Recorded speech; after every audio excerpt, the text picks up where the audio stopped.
Good afternoon, everyone. Warm welcome to another session. Today we are going to specifically speak about writing skills. Yesterday I showed you one rule. Today I'll show you the series of rules and tips that you need to follow for writing skill.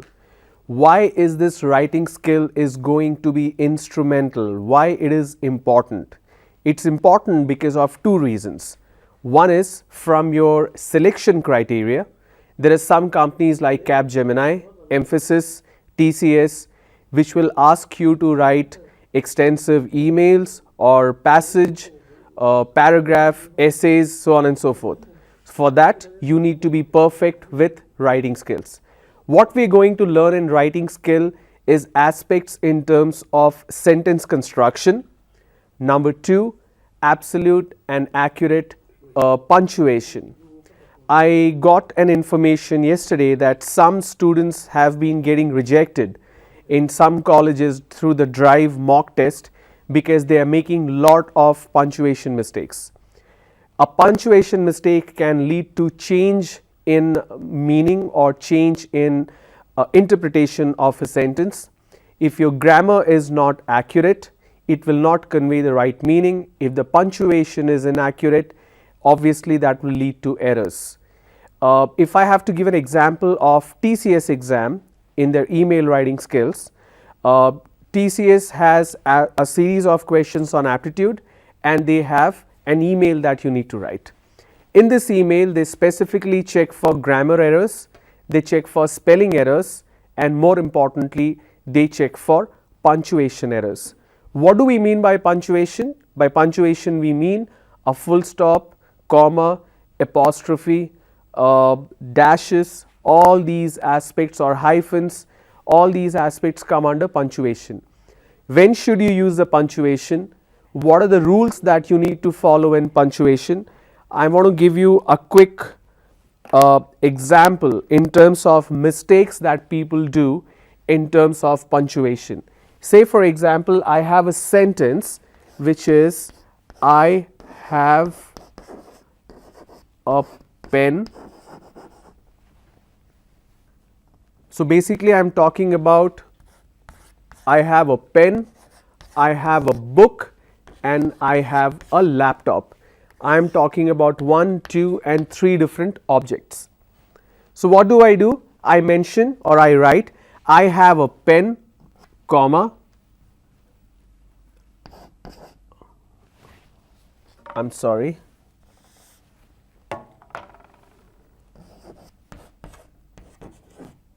a book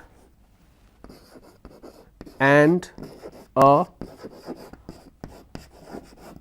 laptop. Now what do? I need to close this sentence, so I put a full stop here. If I have to continue this particular sentence, so I can continue from there on. Imagine the page is only till here, okay. I am not using the entire board so that it's easier for you to see and read. I have a pen, a book and a laptop. I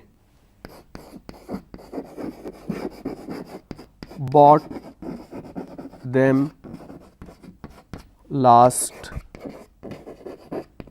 year. So I have a pen, a book and a laptop. I bought them last year. Now the point that I'm trying to make is you have 3 different objects here. So I use a comma after the first one. The sentence ends here, so I use a full stop. Now after comma there should be a space. If the space is missing when you are typing, then you are doing something fundamentally wrong. So remember, after comma there should be a space. After full stop there should be a space. And after full stop, the word, whichever word it is, should start with capital letter. If the letter is first person I, it will always be capital anywhere in the sentence. But if I am using a different word, for example, I am not using a noun. So here I am not using a noun, but I will tell you that you after full stop you have to use a capital letter to start the sentence. Can you Guess the cost question mark. Okay. So, here I have a full stop, then I have a space, my next word starts with capital letter. We learned this in our school days. If you use a full stop, the next sentence should start with a capital letter. What I got to know yesterday is a lot of students who are not following it. I don't know, when you learned this in your school days, how can you make a mistake? Number two, even last year when I was going to a lot of colleges, even there I saw people are making mistakes. They use the letter I and they use a small letter. How can you use a small letter for I, which is a first person? It is incorrect. So, in terms of a comma or full stop, there should be a space. After that, you need to start the new word.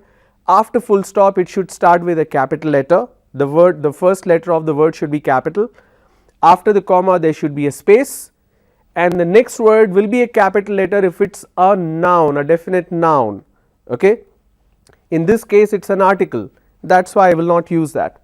Another example of punctuation mistakes that people do is in terms of apostrophe. This is Ram's book. Okay. So, I use an apostrophe here to denote the book belongs to Ram.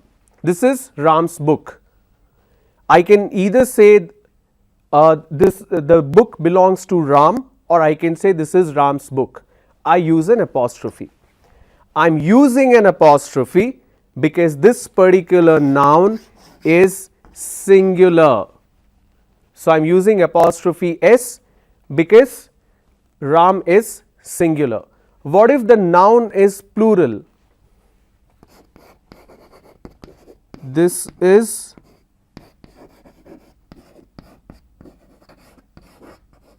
staff's book. Now, when I am saying staff, I am basically meaning that more than one person working in the organization. So, I am using the apostrophe, the comma here on top, okay, at the end of S. For example, this is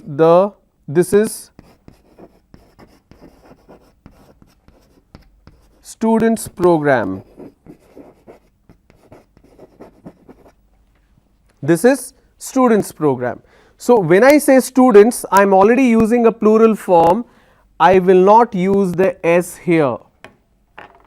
So, if you have a plural form and if you denote possession, after you put the comma on top, the apostrophe, you should not add an S, otherwise it will sound like students program. Do you talk like that? Do you write like that? No, it is incorrect. Okay. Another mistake that people do in terms of apostrophe is when they use short forms. Short form is nothing but abbreviations. Okay. Say for example, I have an abbreviation of SOP. What do we mean by SOP? SOP stands for Standard Operating Procedure. Standard Operating Procedure. Please send me all the SOPs. SOP is an abbreviation, that is why it will be in uppercase, and I mean more than one SOP, so I use an S. But people, even educated people, say SOPs with an apostrophe. That apostrophe is not required because you do not denote any possession here. So, in terms of punctuation, please be very careful. When I conduct a detailed writing session, an email writing session, I will talk about the punctuation in detail. Alright. So, the areas where people are losing out, they are getting rejected, is sentence construction. I have taught you grammar. I sincerely hope you guys are practicing. Please be assured, I promise you, if you practice, you will succeed. If you do not practice, if you just come and attend the session every day, but you do not practice, it will not help you. You need to practice. Otherwise, it's not going to help you. This is my promise to you. So think what you want to do. Okay. So some companies do have extensive selection where they have essay writings, they have paragraphs, so on and so forth. So let's look at that. Now we already spoke about the companies that is coming in for you. I'd been talking about this on daily basis, and even today in the morning it was covered. So I will pause here so that you can take this down. Capgemini from 1st November, Tech Mahindra from October to December. So pretty much I got to know the date yesterday. It's starting from October 25th if I am right. From 25th October is when it's getting started. If you look at the remaining, can we have the slide on the screen please? Thank you. Wipro again October onwards. Infosys and Mphasis, we don't have the date as yet. The dates are going to come soon, but please be assured they are coming. There is no doubt about it, they are coming. And so is these companies, Virtusa, IBM, Entity Data, Computer Associates, CSC. All these companies are coming as well. This is specific to BSc. For BCom, A.P.S.S.D.C is still working on it. The moment we get the update, that will be communicated to you. By now you definitely know what is the selection process. They have written assessment, aptitude, verbal ability, essay, comprehension, interview, panel and one-on-one, technical round and HR round. These are the two kind of interviews you will have. You will have jam session where you need to speak on a topic for a minute, and you have group discussion. Some of you had been asking questions on interviews, how to answer question, what should we do in group discussion. It's my promise to you, group discussion and interview will be covered extensively in my training very soon. So please do attend. Everything will be covered, post which if you have questions you may ask. Okay. So this is the selection process, which is a very generic selection process. But we also have the company specific selection process here. Capgemini essay writing. What I got to know, Capgemini essay writing is not easy, but it's not difficult, it's just challenging. You need to practice a lot. They don't have verbal ability, but they have general aptitude. Tech Mahindra has essay writing again. Now here they have visual based essay where a picture will be shown and you need to write an essay on it. They have general aptitude and verbal ability. Wipro has general English, general aptitude and verbal ability. Infosys has reading comprehension. I will also talk about reading comprehension tomorrow. They have general aptitude and verbal ability. And Mphasis, Versant. Again I ask the same question. How many of you have been doing homework on Versant? If you improve on your listening skills, it will help you a lot, because Versant is all about reading, listening, speaking and writing. So please go to the web, go to google.com, search for practice test or demo test for Versant and prepare yourself, because I cannot do Versant through YouTube, right? I'm sorry, my apologies, I'm sorry. It's the dust of the chalk. Sorry. Let's move forward. So we certainly want you to be hired. We certainly want your name on the ID card, whichever company it could be. The ID is blank. You can whatever is your dream, just mention. You want Infosys there, you want Tech Mahindra there. Work hard and get that job. So and you get the letter, you are hired. Like I always say, you have it in you. It could be you whose picture is there on that ID card. It is you who is going to get the appointment letter. But it's not easy. You want to go and buy something, you need to give money to the shopkeeper, only then he will sell you the product. Now you're going to a company. The company should give you a job, the company should also give you a salary, the company should give you all the facilities. What are you giving? You are giving your services.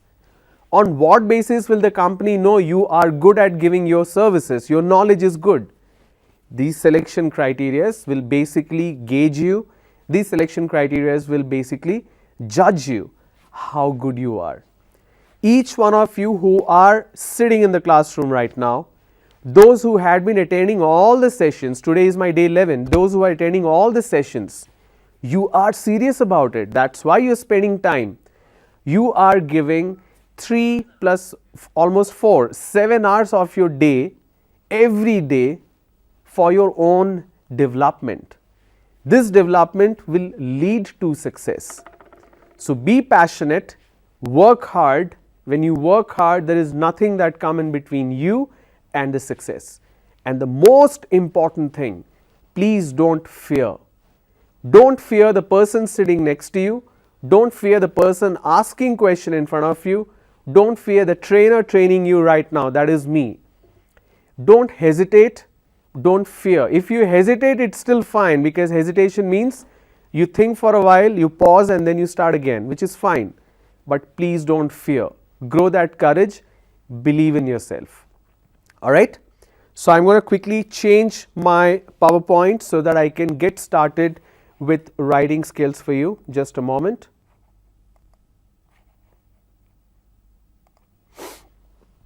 So today we are going to speak about the writing skills, and you already saw those companies which pays a lot of attention, lot of emphasis on writing ability, and that's why we will spend a lot of time understanding the rules, the tips and the importance.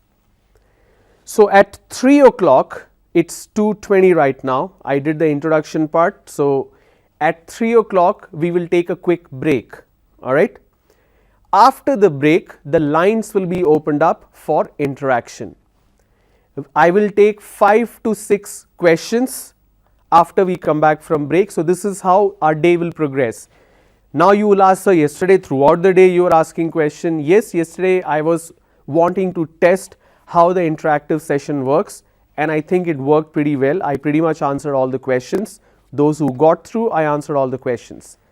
But I had to keep on interrupting in between. So today what we'll do is 3 o'clock we'll take a quick break. After the break, the lines will be opened up. We will take 5 to 6 questions. First come, first serve basis. Whoever is calling first, we will accept that question.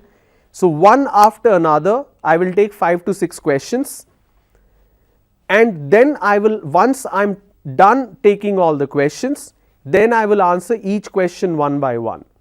After I'm done answering the question, I will do a little more portion in writing skills. At 4 o'clock, we'll take our second short break. After the break again, we will open up the line. We'll again ask for you guys to call and ask more questions. We'll see how that works. Okay, for now this is the plan. 3 o'clock break, a quick 5-minute break, and then question answer session, 5 to 6 questions. Alright, let's go to the slide. In terms of writing skills, I'm going to speak about the rules and the tips. Rule number 1, it says use concrete rather than vague language. I spoke about this yesterday and I'm repeating it now. The weather was of extreme nature on the Western Ghats. The problem is this sentence raises frustrating questions. When did this extreme weather occur? What does of an extreme nature mean? Where on the west coast did this take place? So an improved or concrete version is Mumbai and adjoining areas had usually cold weather last week. Extreme means either very hot or very cold. Here I am talking about the weather was cold. Which place in Western Ghat? I am speaking specific to Mumbai. Please understand one thing and listen to me very carefully. These companies are hiring you so that you can be put on client servicing. These clients, majority of them could be outside India or within India, doesn't really matter. But these people are interacting with you not face to face. You are not getting a job in a company where you will sit on a counter with a register A person will come and say, I want to get Aadhaar card. What is your name? What is your age? It's not going to be like that. Your entire interaction will be only on two ways. One is over the telephone or on email. Now, you cannot keep going back to them explaining what is your question or what is your answer. If your response or if your question is not accurate, they will again have to keep on repeating. Obviously, they will not be happy and the company will be blamed for it. So that's why they want to hire the right kind of people. So you need to show that when you write or speak, your responses are not vague, it's absolutely specific. People who are clients, they are not doctors, right? Now, a person who examines and finds a solution, like a doctor, you just go and say, sir, I have headache, I have cough and I have stomach pain. Why is it happening? Then he will start asking questions. Did you get drenched in the rain? Did you drink cold water? Did you eat outside? He is asking so many questions to arrive at one particular point, that because of this you have headache, cold, cough and stomach pain. If it's a good doctor, if it's a bad doctor, he will just do a guesswork. Oh, this is monsoon, okay, no problem, it must be a viral fever. Maybe the problem is something else. The problem is you are not giving a concrete or specific information, and the bigger problem is the doctor is not asking specific questions. He is only asking very vague or generic question. Vague and specific, what's the difference? Say for example, I ask you, what is your biggest goal in life? Your vague answer would be, sir, I want to be successful. Very good, amazing. There is a person who got arrested in Maharashtra last month.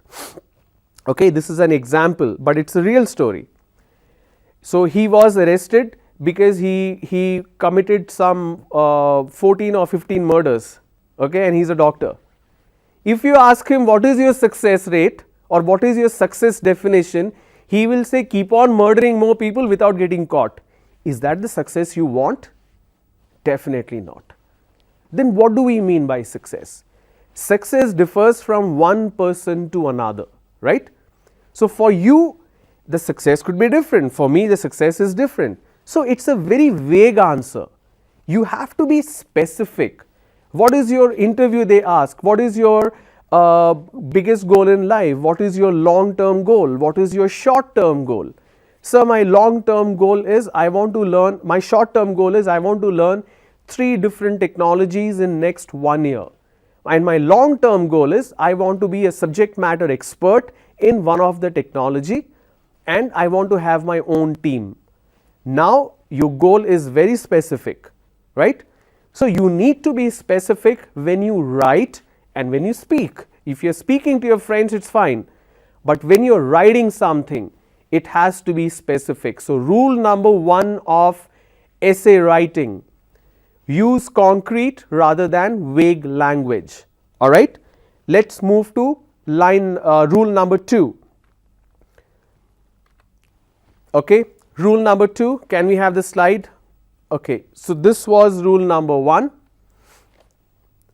and this is rule number 2. I will pause here for 5 to 10 seconds so that you can make a note of it. I understand some of you are making a note, so please make a note of it. I'll wait.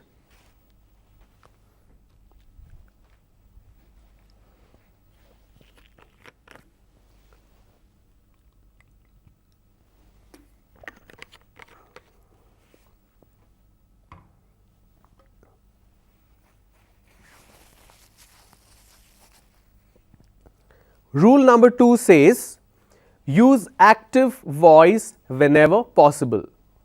What does it say? Active voice. What do we mean by active voice?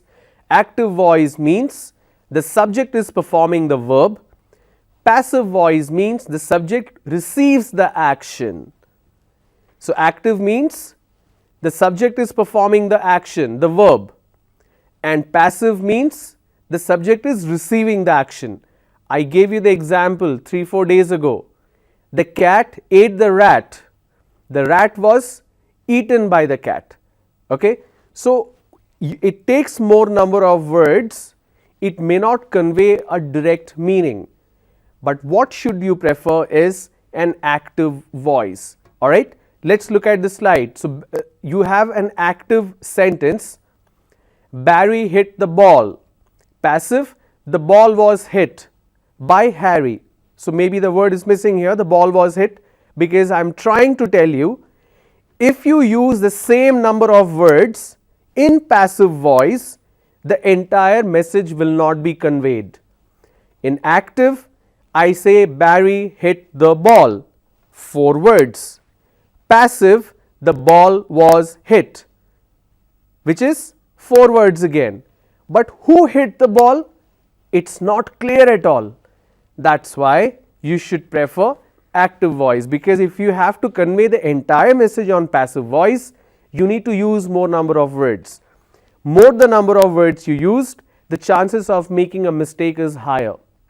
That's why your sentences should be short and crisp. Alright, let's look at the improvement area here. Notice that the party responsible for the action in the previous example, whoever hit the ball, may not even appear when using a passive voice, because I am trying to contain the number of words. Example, my watch was stolen. So, I am saying my watch was stolen. I can also say somebody stole my watch. Where I say somebody stole my watch, I am doubting someone, I am suspecting someone. So, I got to be careful here as to what should be the kind of sentence which I want to use. Alright, let us look at the next slide. We will keep the slides on, please. Number 3, avoid overusing there is, there are, it is, it was, etc. Example, there is a case of meningitis. Meningitis is a disease. There is a case of meningitis that was reported in the newspaper. The revision, the improved version is, a case of meningitis was reported in the newspaper. Even better, active voice, the newspaper reported a case of meningitis. I will pause here so that you can take it down. The example sentence is the actual sentence, the revision and even better is basically talking about how it has been improved in terms of the formation.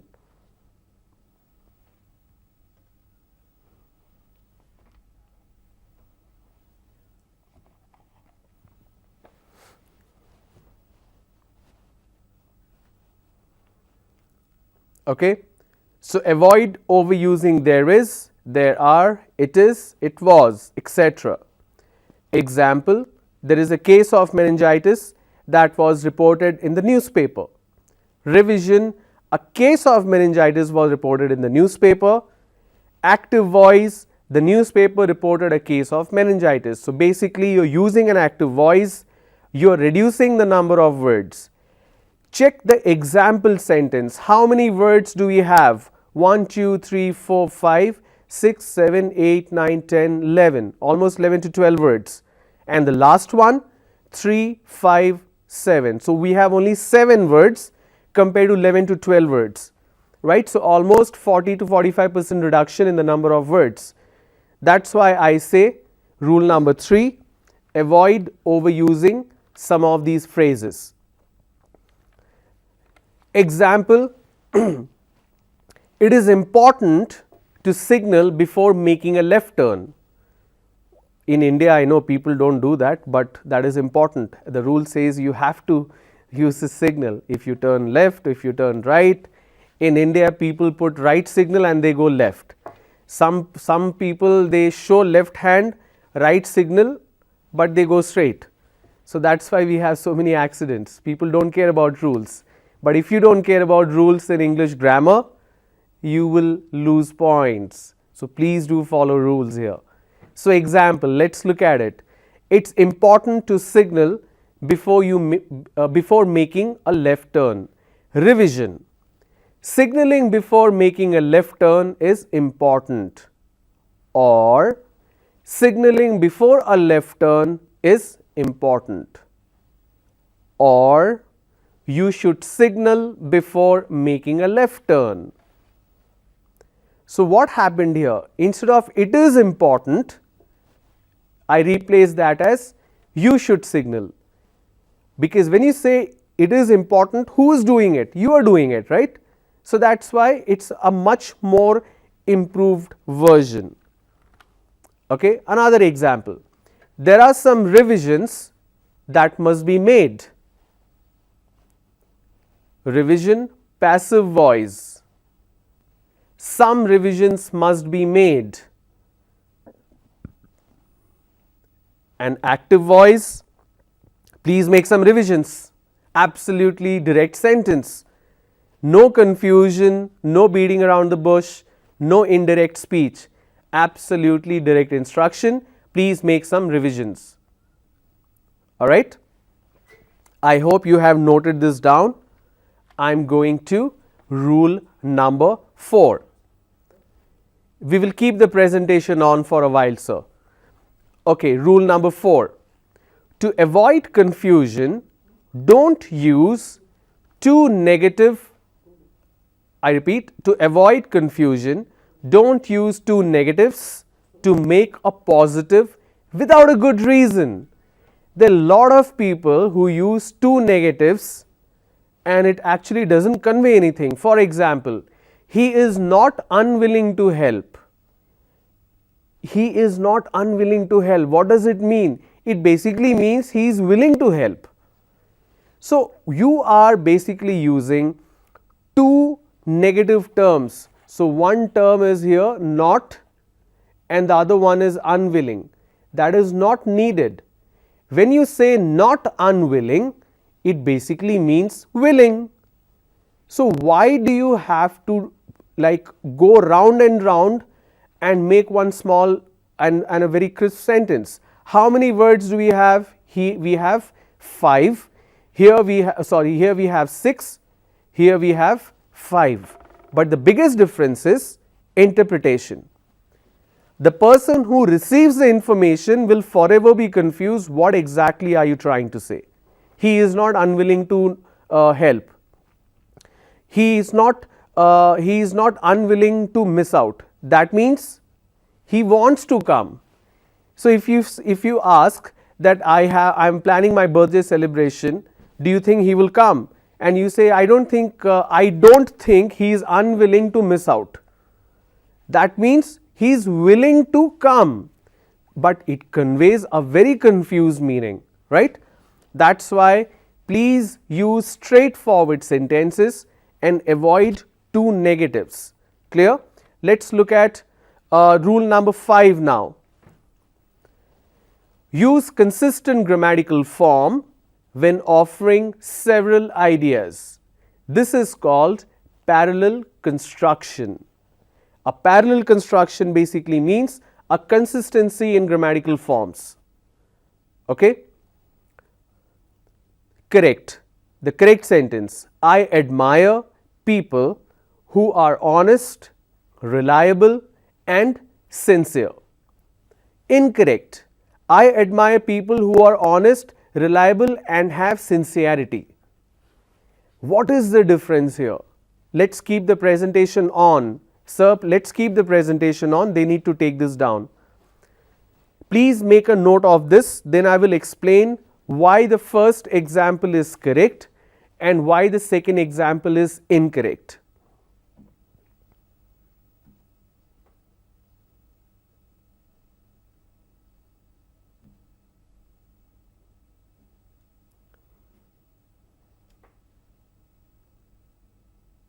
Okay, all right. If you look at the first sentence, it says, I admire people who are honest, reliable, sincere. What is honest, reliable and sincere? These are adjectives. How are you? I am happy. How is he? He is honest. So it's an adjective. In the second instance, incorrect sentence, you are using the first two forms as an adjective and have sincerity. Now the last one, you are changing the form. You should not be changing the form to maintain consistency. That's why rule number 5 says use consistent grammatical form when offering several ideas. Okay. There is another example that I have put together. You should check your spelling, grammar and punctuation. Incorrect. You should check your spelling, grammar and punctuate properly. If I have to use punctuate properly, that's a verb, then the entire sentence has to change. You should check your spelling of the words and write grammatically accurate sentence and punctuate properly. Then it will be a correct statement. But here the first and the second one, spelling and grammar, I am using in its absolute form, and the next one, punctuate properly, I am changing it to a verb form, which should be avoided. Okay. Let us see. So we spoke about these rules. I hope you remember the rules. I will switch to paragraph. Now you know what exactly are the rules. Now what I am going to do is, I am going to help you with a very concrete basis, with absolutely to the point how to do it. These are generic, but now I'll tell you how to write accurate paragraph or essays. All right. Let's look at the entire structure. So here I am talking about the structure. Structure 1, the first aspect is topic sentence. When you start a paragraph, it should start with the topic sentence. What is a topic sentence? The topic sentence is the first sentence in the paragraph. Why do we need it? What does it do? It introduces the main idea of the paragraph. And how do I write one? Now I know what is it. I also know why is it. Now I want to learn how. How do I write one? Summarize the main idea of your paragraph. Indicate to the reader what your paragraph will be about.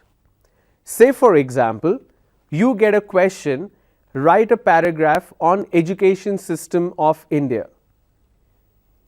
If you start your sentence as the number of graduates in this country is more than the population, or the number of graduates in this country per year is more than the population of Switzerland.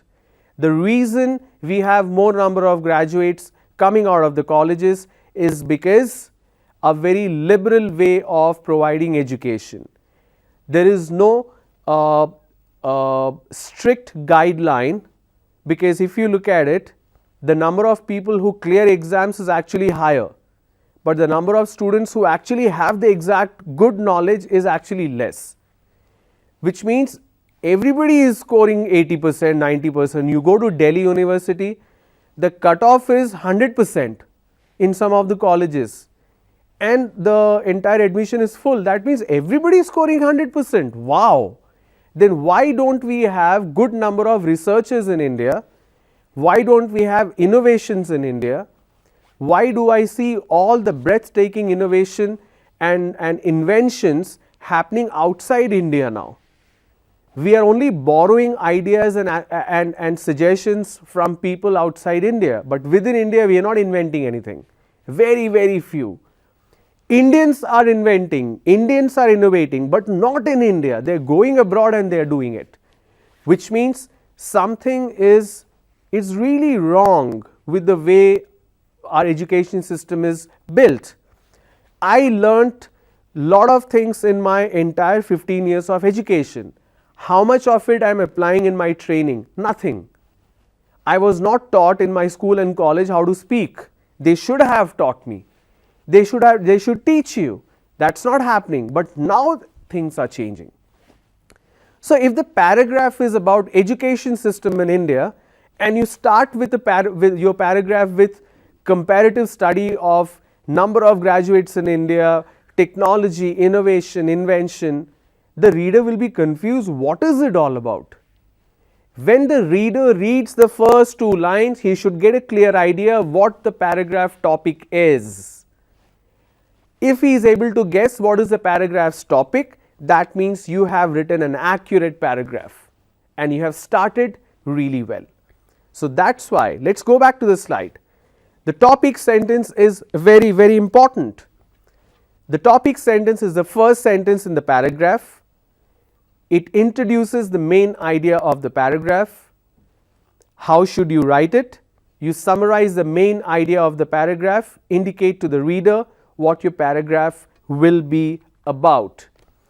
There is an example which I have written here. I will read very slow so that you can also read with me. There are 3 reasons why Canada is one of the best countries in the world, which means the paragraph's topic is about Canada. Write a paragraph about Canada, that why is it the best country. Okay? So I start my paragraph with that statement. There are 3 reasons why Canada is one of the best countries in the world. First, now if you observe, after first there is a comma and space and it starts with capital letter because Canada is a noun. First, Canada has an excellent healthcare system. All Canadians have the access to medical services at a reasonable price. Second, Canada has a high standard of education. Students are taught by well-trained teachers and are encouraged to continue studying at university. Finally, Canada's cities are clean and efficiently managed. Canadian cities have many parks and lot of space for people to live. As a result, Canada is a desirable place to live. Here you are writing a paragraph about Canada, why it's one of the best countries in the world. I'll pause this slide for a while so that you can take it down. You can take it down not to by heart it, but to understand it. Alright, so we'll pause there.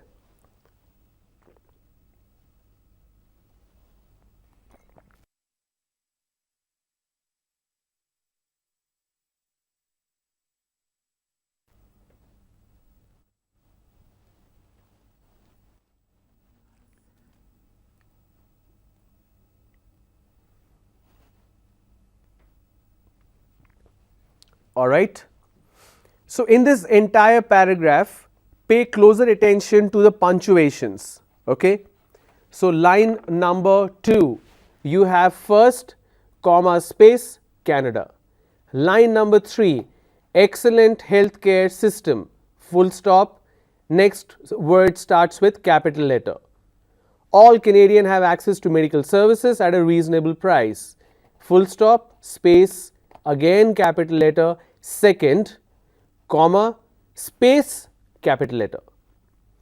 If you look here from the bottom, the 4th line, finally, it starts with capital letter because prior to that there is a full stop.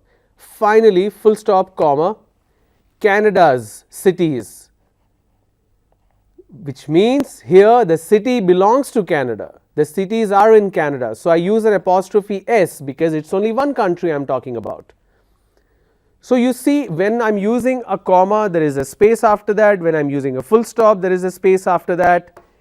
And any word which is noun will be capitalized. Okay. So this is rule number 1. Topic sentence. I repeat, the topic sentence is the first sentence in a paragraph. What does it do? It introduces the main idea of the paragraph. How do I write one? Summarize the main idea of your paragraph. Indicate the reader what your paragraph will be about. We have 12 minutes for the break. I want to give you an assignment. Okay? And I want you to do it in the classroom right now. I will give you 5 to 6 topics. I will give you 5 to 6 topics. You need to write 4 to 5 lines for each of the topic, which will be like an opening part of the paragraph. So 4 to 5 lines for each topic.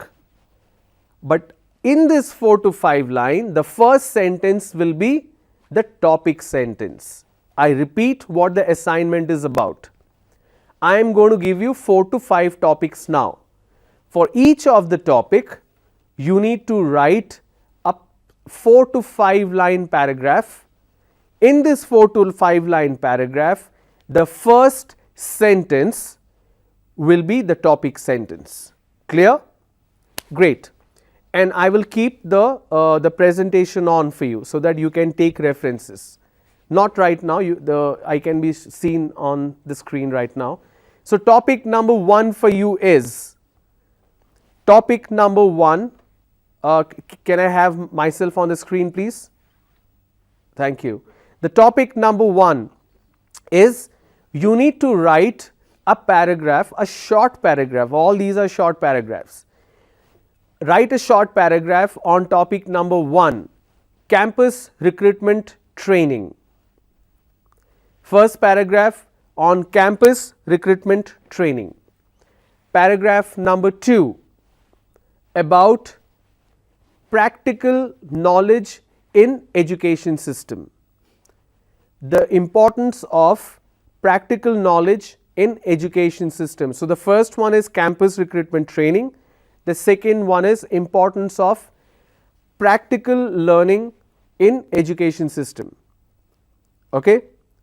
Topic number 3, all the students should go through 1 month internship program after they finish their final year exam. What do you mean by internship program? Basically, you work in a company to get practical knowledge, how an office works. You don't get paid, but this will help you improve your knowledge. So topic number 1 is about campus recruitment training, the CRD programs. Number 2, importance of practical learning. Number 3, internship. Internship should be mandatory for all the students. Internship should be mandatory for all the students. Number 4, our education system should give more importance, our education system should give importance to sports in our curriculum. Sport should be given importance in our curriculum. And number 5. What is number 5? Number 5 is, what are the essentials of good communication skills? Essentials of good communication skills. So I gave you 5 topics. You need to write 5 lines for each topic. Out of these 5 lines, the first line, the opening line should be about the topic. It should be the topic sentence. First one, campus recruitment training. Second one, importance of practical learning in education system. What was the third one? I am not able to recollect. So one of it was importance of sports. One of it was internship. Internship should be made mandatory for all the students. And one topic is essentials of effective communication. So you will have 10 minutes now to write. After this, I will again check and then we'll go for the break. All right. So can we have the slide on the screen, please? There you go. Use this as a reference. Use this as a reference and write 5 lines for each of the topic.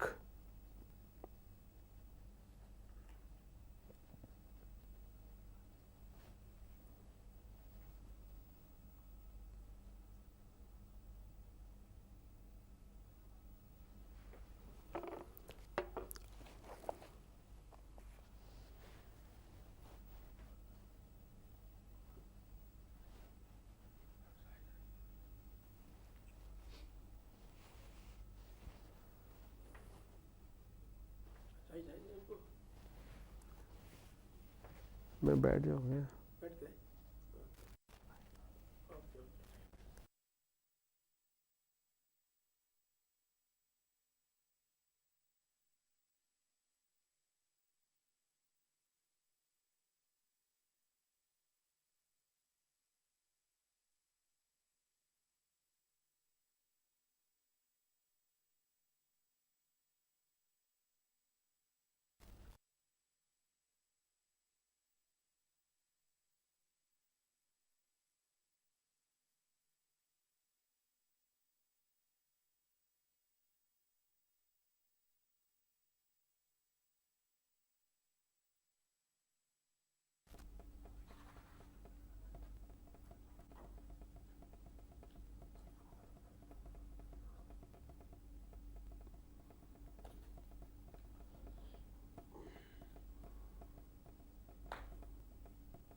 So I hope you guys are writing the sentences.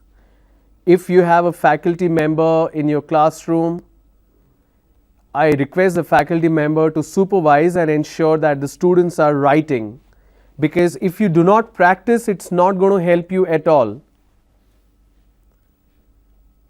So topic number 1, otherwise I'll make it simpler for all of you. Okay, I gave you 5 topic, right? Forget about the 5 topic. Pick only one topic. Pick only one topic. So instead of writing for 5 topic, 25 lines, you will get confused. Only one topic, and the topic is the importance of CRT programs in colleges. I repeat, the importance of CRT programs in colleges. You need to write a 5 to 6 line paragraph with a topic sentence in the beginning.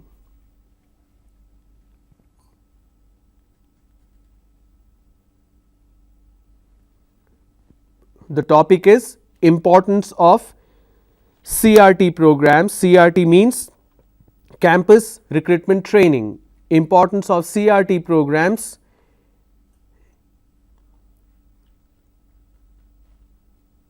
Importance of CRT programs in your college. So you need to write a paragraph 5 to 6 lines and use the topic sentence.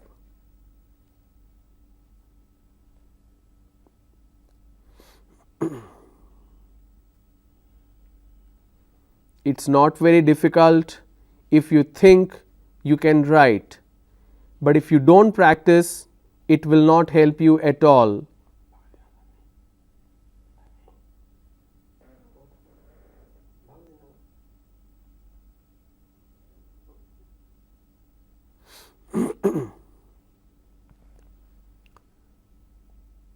So please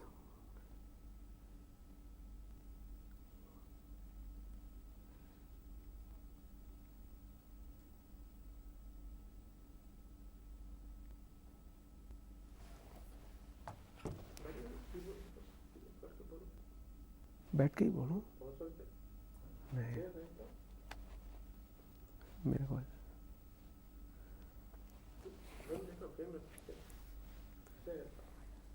We have 4 more minutes. In 4 minutes, I want you to write the sentence, so the paragraph, and the paragraph is about CRT programs, the importance of CRT programs in your college.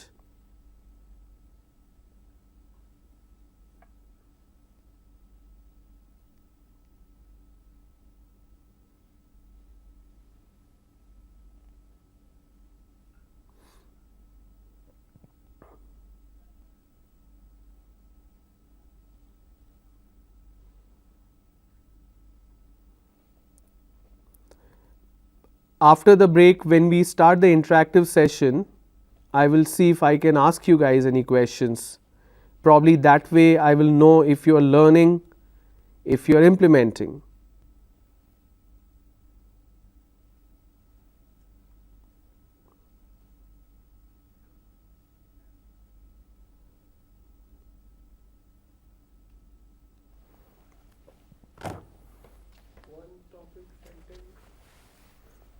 So topic is importance of CRT programs in your college.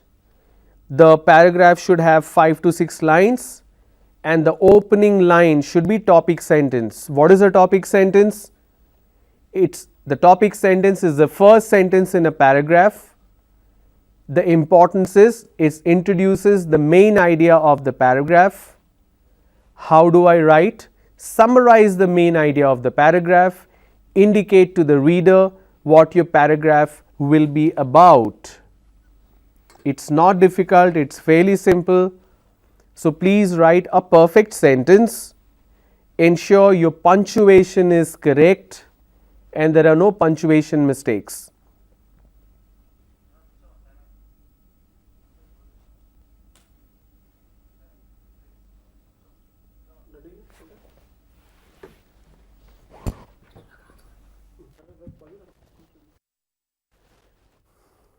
Okay, the time is up.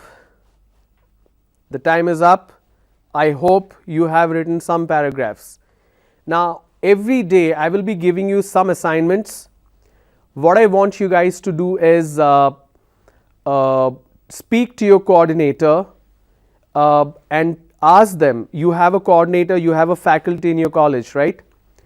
We need to see how you guys can submit all your assignments to the faculty or coordinator and they can upload on a Google Drive. So we'll find out about this particular way. I will update you how to go about it. When we start the interactive session, if any faculty can call me from one of the colleges, very good, because I need to know if you are learning anything, if you are applying the learning or not. It's important for me, otherwise I will not know if the training is successful or not. So I need to check if your writing is perfect, if your punctuation, grammar, spelling, everything is fine or not. So I will tell you, I will find out a method how I can get all your answers. Clear? So we'll take a quick break now for 5 minutes. It's 3 o'clock exactly, 3 o'clock. We'll take a 5-minute break, post which what will happen is interactive session. So once we are back from the break, we will open up the lines. I will take 5 to 6 questions. Now these are the questions where you have little confusion, you need more clarity. So I will take these questions, I will make a note of all these questions, and after that I will answer all these questions one by one and then we'll move forward. Clear? So go ahead, take your break. You want to go to the washroom, you want to have a water, tea, whatever. It's your 5-minute break time because you had been in the classroom for a very long time, right? So we start the break now. In 5 minutes, we will see you. So please do come back on time.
right, we are back. We are back, right? So we took a little longer than what we were supposed to. That was because we were setting things up again, and I wanted to ensure that you have extra time to write the paragraph. So what we're going to do is we're going to open up the phone lines now. So we're going to open up the phone lines now. You will see the numbers flashing on your screen, and we'll take callers now. So you have questions, please do call and ask your questions. So interactive session, we start now. The numbers 23551989, 23553473. So in the bottom, do you see that there are two numbers? Okay, so number one, we have 23551989, 23553473. So these are the two numbers. You may also get a toll-free number right in the bottom. You have a toll-free number, the 1-800 number.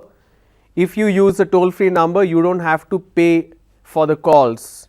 So those who have prepaid, recharge and all those things, like I don't use prepaid, I use postpaid, but those don't who have balance on the phone, you can dial the 1-800 number. So please call, ask your questions, and I am here to answer any questions that you have. So the moment somebody calls, I will get to know, and I will be able to hear the question, and I will go ahead and answer. So if the more you delay in calling, you will go into the queue. So immediately pick up the phone and call, and I'll be here to answer your questions. Okay, looks like no call so far. So once the call comes in, we'll get started. So in terms of writing skill, we saw rule number 1, which is topic sentence, and I hope you guys wrote the topic sentence in the paragraphs. From 5 topics, I brought it down to just 1 topic. So it's not a very difficult or challenging task to write just a 5-line paragraph with accurate punctuation and sanitized grammar with no spelling mistakes, of course. So I hope you wrote that. Now we move to rule number 2, rather the tip number 2 in terms of paragraph.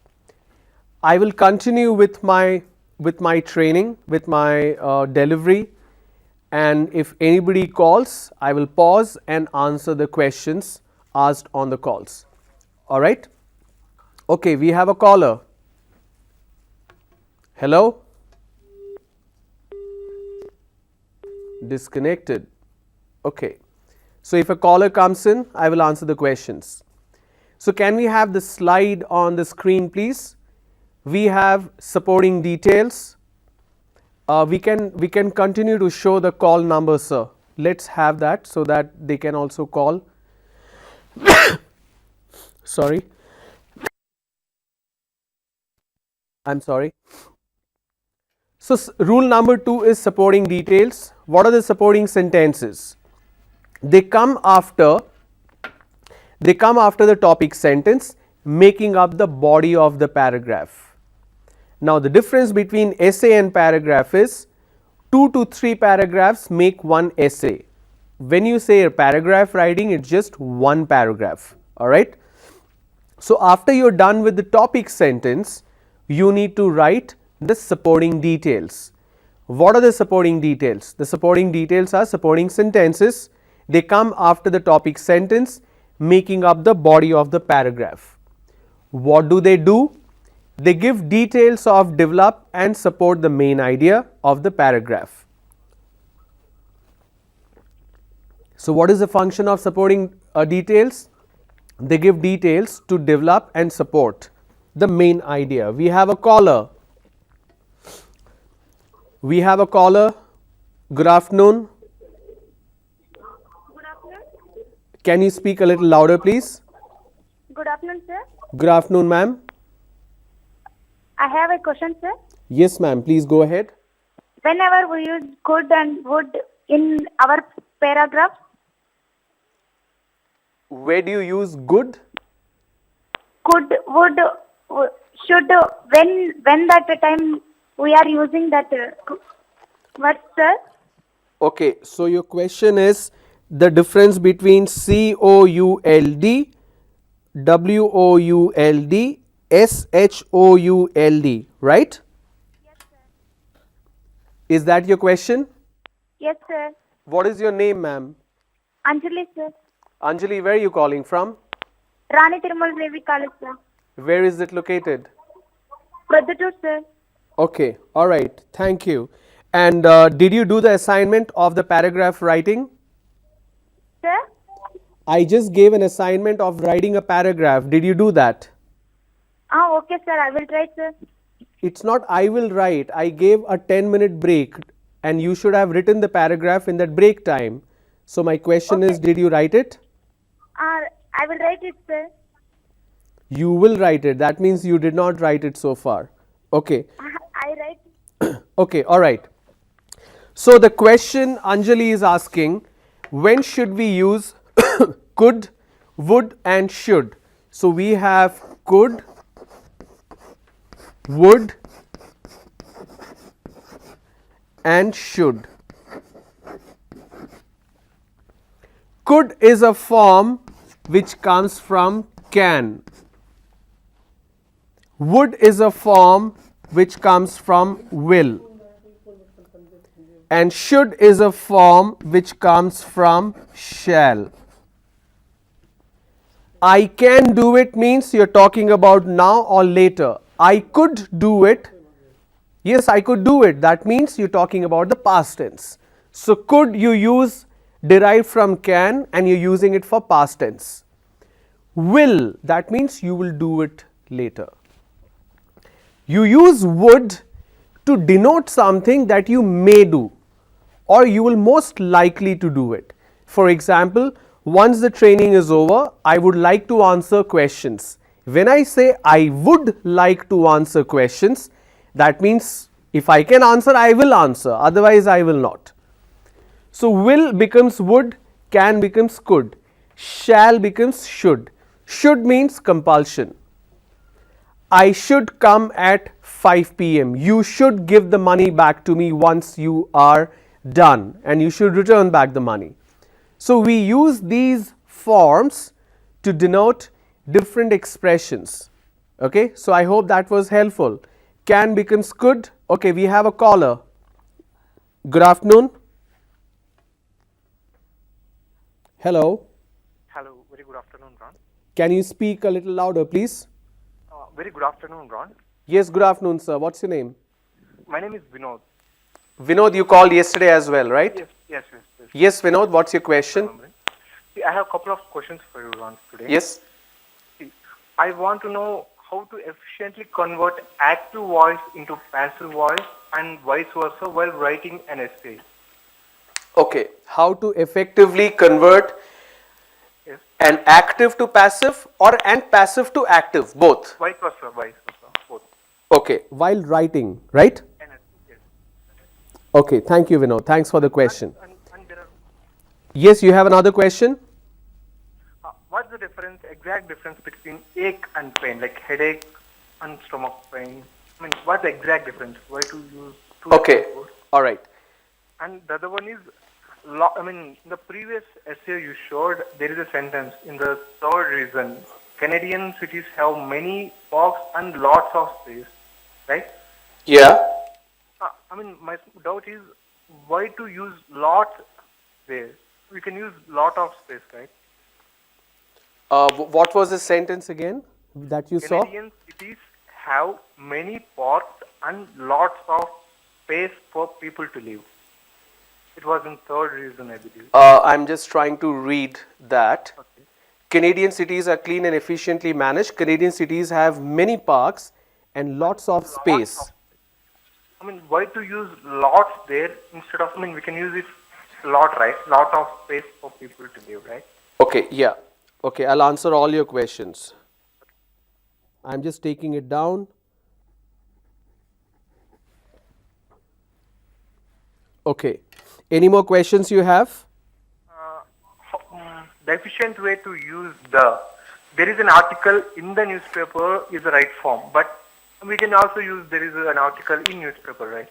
Why to use there in specific? I mean, the effective way of using the Vinod, or the. Vinod, you need to speak a little slower. You are speaking very fast. Can you repeat your question for me? Okay, there is a statement. Mm-hmm. There is a article.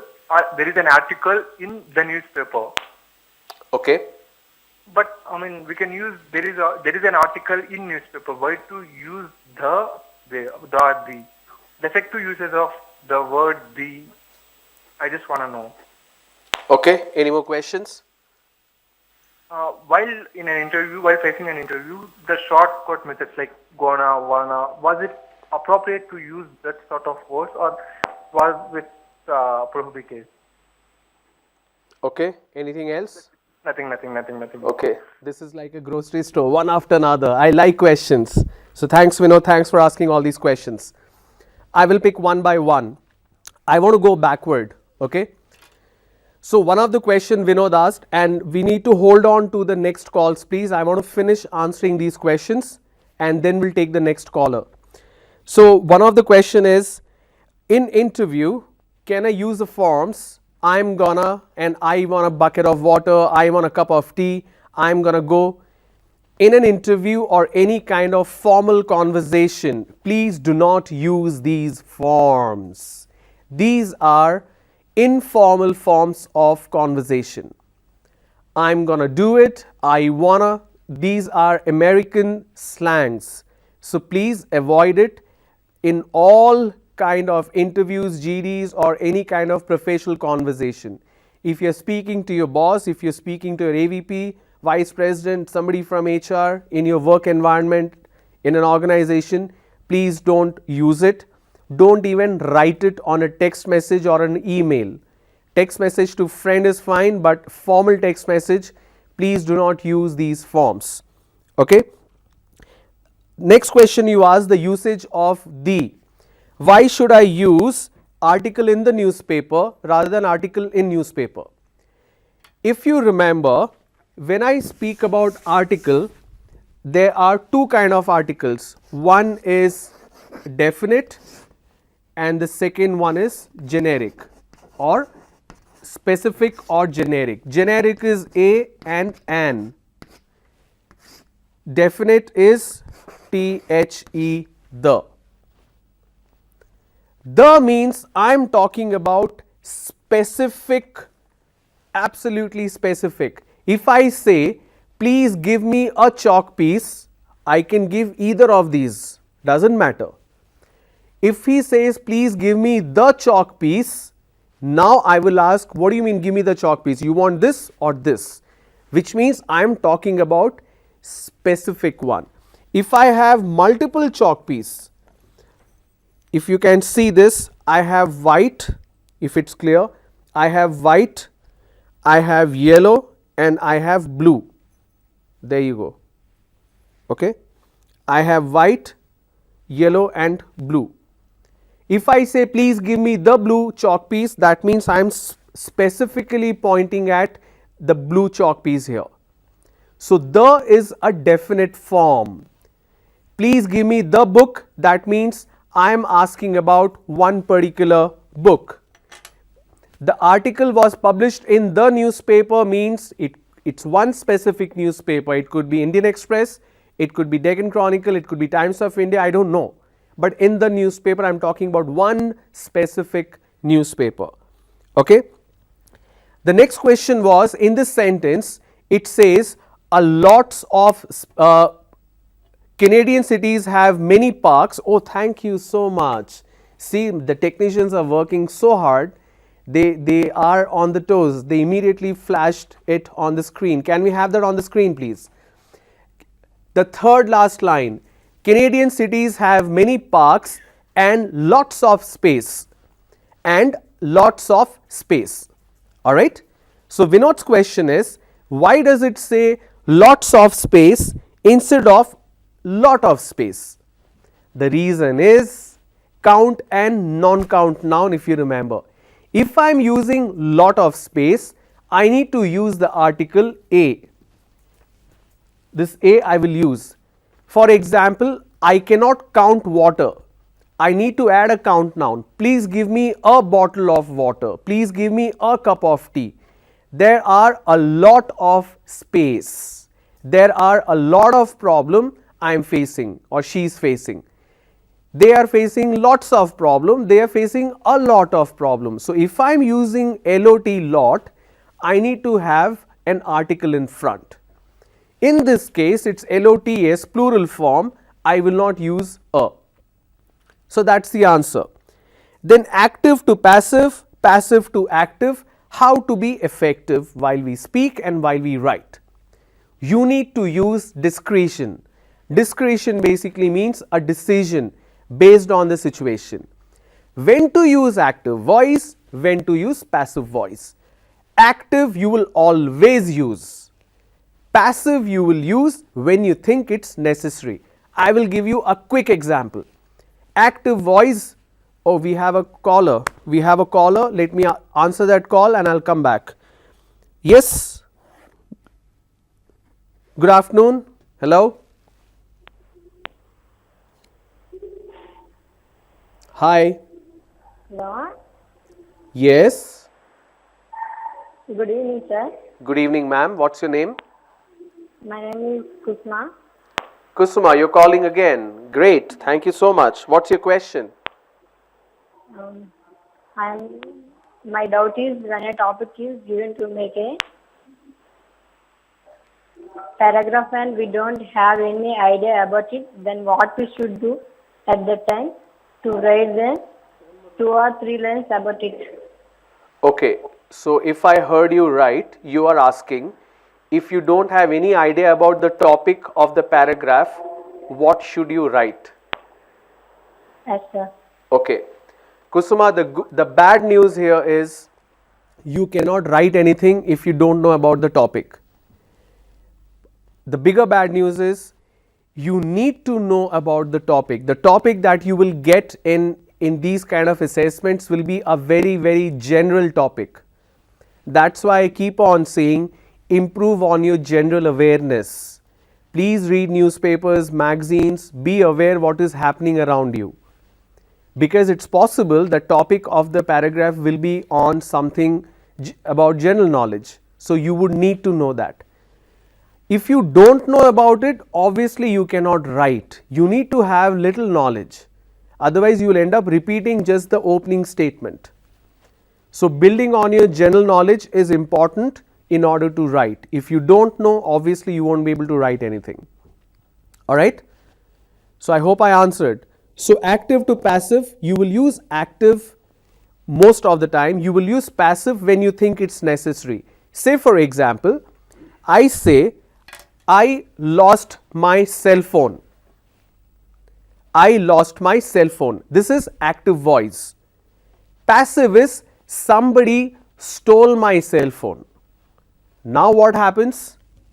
I am using more number of words, but by saying somebody stole my cell phone, I am doubting that people who are in this room, they have stolen it. One person has stolen it. It's very insulting to accuse someone of a theft without proof. Maybe while coming onto the stage, my phone fell somewhere. How can I say somebody stole my cell phone? I should be rather saying I lost my cell phone. I don't know if I dropped it or what. I don't know. I am leaving it open. So most of the time you will use active voice. You will use passive voice when you don't want to make it very specific. You want people to think. Alright. That's when you use passive voice, when it can offend someone. Instead of saying you stole my cell phone, I would say somebody in the room stole my cell phone. That means I am leaving it open, but again passive voice creates an indirect speech. The action doesn't take the importance. What is the main action here? My cell phone is gone. But when I say somebody stole the cell phone, I am putting the action on a thief. So the problem is not about me losing the phone, the problem is about somebody stealing the phone. So the limelight will shift. You will use passive voice when you want to shift the limelight, when you want to shift the subject. Okay, I hope I answered. Another question was difference between ache and pain. Ache and pain are pretty much the same, but they are used in different context. For example, you don't say I have a head pain, you say I have headache. Okay, we have a caller. Disconnected. Okay, so when there is a pain in your head, you say I have headache.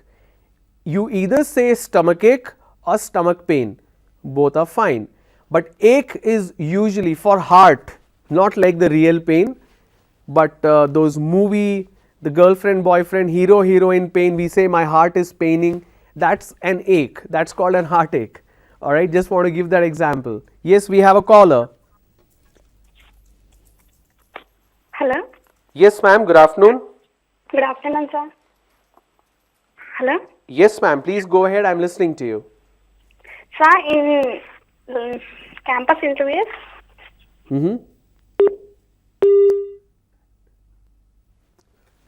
So most of these callers try calling the 040 number, that will be more stable. Alright. So ache and pain are pretty much same, but it depends on the context. Like head, stomach, we usually use stomach ache. But when you look at the medical term, it changes. For example, you tell the doctor that I have stomach pain. When the doctor is consulting a nurse or the nurse is telling the doctor, they don't say stomach ache or stomach pain. They say pain abdomen, PA. That's the term they use, pain abdomen. They don't even say abdominal pain. So it differs. Ache is it has a rare use only for like headache, stomach ache. Otherwise, it's used as pain only. There are no rules to it. Okay, it's more in terms of the context and in terms of the usage. So if we have any more callers, please do call. I am taking questions, giving answers free of charge. So please do call and ask your questions. And as far as can, would, should, I told you could is can, would is will, should is shall. Should is a compulsion. You should be here by 9 o'clock. You should be here by 5 o'clock. That means it's a rule, it's a compulsion. Would means a probability. I would like to know. You can't say I will like to know. It's expression of your desire. I would like to buy a house. I would like to buy a burger. So would is a desire. It's a want. It's a wish. And could is can's form. Like I could help you had you asked me. Somebody comes and says I needed money. I did not get money, and you can say you could have asked me. That means you could have, that is in the past. Or you say you can always ask me whatever help you need. Okay. So we got 3 callers where one caller asked 5 questions, and I hope I answered the questions. Okay. So we'll move forward till we get more caller. If we get a caller, we'll obviously pause and we'll continue answering the questions. Okay. All right, let's have the slide on the screen, please. Now we are talking about rule number 2. The first one was opening sentence. Now we are talking about the second one for paragraph, which is supporting details. I will pause here so that you can take down. So please take down whatever is mentioned on the slide.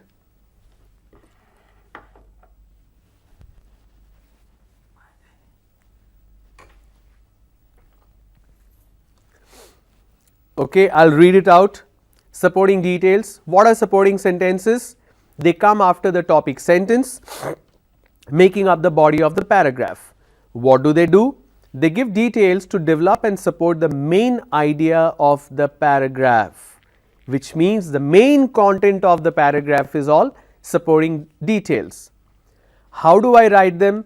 You should give supporting facts, details and examples. So all your facts means numbers, details, data, statistics and examples. I am using the same paragraph and I am showing you which area will be considered as supporting details. There are 3 reasons why Canada is one of the best countries in the world. This was the opening sentence. If you remember, let me go back to the slide. You see that? This was the opening one. Okay, we have a caller. Hello, good afternoon. Good afternoon, sir. Good afternoon, ma'am. How are you? I'm fine, sir. How are you, sir? I'm doing very well. What's your name? My name is Jasmine, sir. All right, and you're calling from?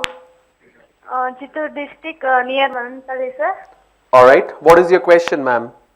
Sir, how to put down direct speech on paper, sir? I have to. How to put direct speech? On paper. Direct speech on? Paper. On paper. Yes, sir. What do you mean on paper? I did not understand. You mean how to write a direct speech? No, sir. I have. I'm telling question. How to put down direct speech on paper? How to put down direct speech on paper? Paper. What do you mean on paper? What paper are you talking about? Are you asking how to write a direct speech? What? Ma'am, are you asking how to write a direct speech? I am not understanding the reference of the paper here.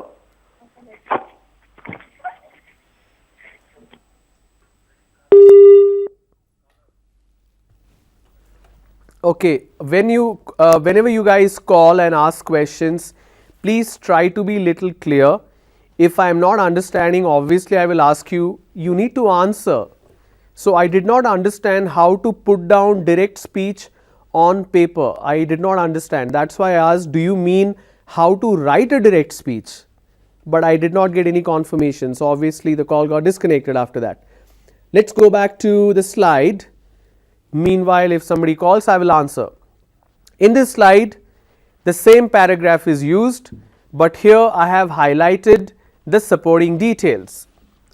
All Canadians have access to medical services at a reasonable price. Second, Canada has a high standard of education.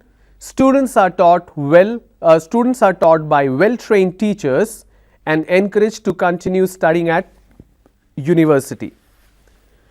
So if you look at from third line onwards, everything is supporting detail. Finally, Canada's cities are clean and efficiently managed. That can also be a supporting detail. Clear? So supporting detail is the main crux of the paragraph, the main theme of the paragraph, the content, the body of the paragraph, where you will include a lot of facts, you will include some data, you will include some statistics if you know about it. So we heard what is the opening line. We also looked at what is the supporting detail. Now let's look at the third one, which is closing sentence. So I started. Okay, we have a caller. We have a caller. Hello, sir. Hello, sir. How are you? I am fine, sir. And How are you, sir? I am doing good. What's your question, sir? I had a doubt, sir. Will the future tense will be using here? Yeah. Hello, sir. Yes, sir. Please go ahead. Sir, I have a small doubt. Do, does, did. When are you using do, does, did? When do we use do? When do we use does? When do we use did? Is that your question? And what is your name? Jagdish, sir, my name. I'm sorry, what is your name again? My Jagdish. And where are you calling from? Vijayanagaram. Vijayanagaram. MR College.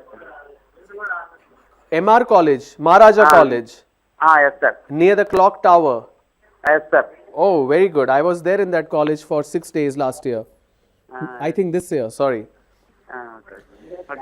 Okay, so we have his question is, when do we use do, did, does? If you remember verb and tense, and if you remember subject verb agreement, the answer lies in that particular module. Do is present tense. If I may change this and I say present tense, did is past tense. I will do this work at 5 p.m. I will do this work now, present tense. I will do this work at 5 o'clock, future tense. I did this work at 12 p.m. today, past tense. So did is the past of do. So do, sorry, did is the past of do. Then when do we use does? Like we have do is used for any kind of verb, right? So does is used for singular form. They do the work very well. He does the work very well. She does the work very well. So he or she is singular. But when I am using first person, that is I will use do. I do the work very well. Does is used when it's a singular form but not first person. He does it very well. It does rain every evening. It does pain when you fall down. So does is used if it's a he, she, it, a singular form. The dog does protect the owner. So I'm using just one dog. Okay. The dogs protect the owner. I drop the s. So does is used for singular form. Do is used for first person as a verb. Did is the past tense. I hope I answered. Okay, another caller. Another caller. Hello. Please ask your question. Sir, good evening, sir. Yes, ma'am. What's your name? My name is Bhavani, sir. Your name is Bhavani, sir, or Bhavani? Bhavani, just Bhavani. Okay, your name is How Bhavani. are you, sir? Okay, Bhavani, sir. What is your question? Sir, my question is, why are you using the shell form in the future tense, and will form is also using in the future tense? When you are using the future tense in, will or shall, what is the must be used in is particular way, sir? Bhavani, sir. first of all, why are you so nervous? You are breathing pretty hard. Relax a little bit and please repeat the question. Disconnected. I think Bhavani was asking question on future tense. When do we use future tense? When do we use present tense? I can use a cell phone example in any tense I want. It depends on the context as to what context I am talking about. So I could not hear the question fully and completely. That's why I was asking for more explanation, and unfortunately the call got disconnected. But if I heard it right, her question was about usage of future tense. It depends on the context. I will call you tomorrow. I will buy a cell phone tomorrow. That is, tomorrow is yet to come. It's future. Then I say I will. I am buying a cell phone right now. I am planning to buy a cell phone today. That means I am doing it today. I bought a cell phone yesterday. Bought is the past tense of buy. So it was yesterday. So I bought a cell phone yesterday. So I couldn't hear the entire question by Bhavani. But if this is a question, my answer is your tense depends on the context, what exactly you want to say. But the words changes as per the tense. Some words they just add an ed. For example, work becomes worked, but buy doesn't become buyed, it becomes bought. Speak becomes spoke, eat becomes ate, win becomes won. So it depends on the word construction as well. Alright. So if we are getting more caller, fine, otherwise we'll go ahead with the sentences of the paragraph tips. So we started with opening sentence, then we looked at supporting details, now we look at closing sentence. So can we have the presentation on the screen, please? We have a caller? No. Okay. Closing sentence. Oh, we have a caller. Hello. Yes, sir. Please go ahead. Hello, sir. My name is Mohammed Rafi, sir. Mohammed Rafi, what is your I'm question? from Nandal, sir. Okay. Sir, if we speak English, we definitely know about tenses, sir. If you speak English, We definitely know about tenses, sir. Past tense, future tense, and present tense. no, you will know the tense. It's very important, sir. It's very important or not, sir? It is very, very important because the way you speak, the listener will know what tense you are talking about. Are you talking about future tense, past tense? What tense are you talking about? Tension or tense? Tenses, sir. Tense, right? Grammar tense, right? Yes, sir. Yes, sir. Yeah. So your tense depends on the context, what exactly you want to communicate. Okay, okay. Okay, sir. There That's all cannot be a about- rule. If you want to convey a message which will happen in the future, you will use future tense. If you are narrating something that already happened, obviously you will use past tense. Okay. Okay, thank you, sir. Thank you, Rafi. Thank you, sir. Thank you, sir. One more caller. All right, what's your question? Srija sir, I am Srija. Yes, Srija. I am a student of A.P.S.S.D.C Degree College. I have a doubt, sir. All right. I want to know the difference between look, watch and see when it is used, sir. For example, we are watching TV, but it does not use we are looking Look. TV. Okay. Look is Why, for a sir? very brief period. Look at the person who is coming in the classroom. So you don't keep looking at the door. Once he enters the room, you look at the board. Look at the watch and tell me the time. So you don't keep looking at the watch and keep staring at it throughout the day. Look is for a brief period, very, very brief period with a specific purpose. When you watch TV, the purpose is specific. You're watching TV, but you keep changing the channel. That's why you watch a television program and you look at something. View is a technical term. It's like, do you have the view option open or do you have the right option? The view is very good outside the window. That's an expression again. So when to use what? It depends on the context. If it's for a very brief period, you will say look. Otherwise, you say watch. Okay, sir. All right? Sir, I have another doubt. Yes, ma'am. I want to know the difference between when or how we'll use it to I. Can you repeat that? I couldn't hear you. What is the difference? How will or shall use it to I? Ma'am, I'm sorry, I'm not able to understand. Do you want to ask the question in Telugu? I will have somebody translate that for me. How I ki pakkana will or shall ఏ టైంలో use చేస్తారు sir? Okay, can somebody translate that for me, please? Can you ask, Srija, can you ask the question and speak a little slow? Oh, got disconnected. Okay, we have another caller. Hello, please ask your question. Hello, sir. Yes, sir, good evening. Good evening, sir. My name is Sanjay Datta, sir. Sanjay Datta. Yes, sir. Wow, okay. What's your question, sir?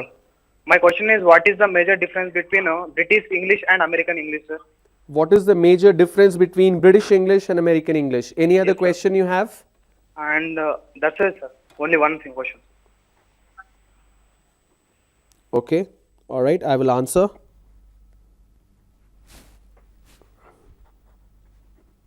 Do we have any more caller?